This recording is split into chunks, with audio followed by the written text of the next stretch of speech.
Boas tardes, chámome Iria Otero e hoxe vou falar sobre o Lapis do carpinteiro de Manuel Rivas. Este é un homenado en Coruña en 1957.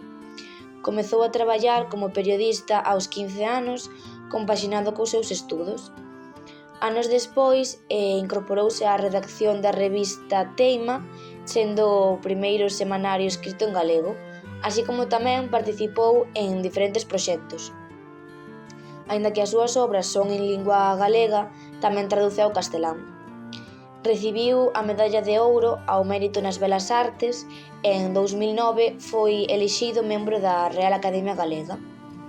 Algunhas das súas obras son Un millón de vacas, El pueblo de la noche, etc.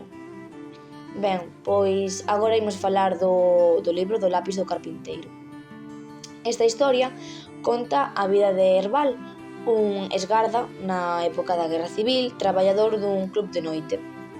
Segundo avanza a obra, narranse diversos acontecementos, como por exemplo a chegada duns narcotraficantes, a posible relación entre el e Manila, a dona do club, etc. Este home tendía a debuxar nos panos de mesa do seu traballo cun lápis, o cal simbolizaba os continuos pensamentos sobre os encadeados durante a guerra. Este obxecto era dun dos presos do cárcere onde traballaba, como foi o caso de Daniel da Barca, home republicano intentado matar por defender os dereitos dos republicanos. Marisa Mallo, a noiva, intenta liberalo para fuxir con el, a pesar de ter procedencia dunha familia en contra dos republicanos.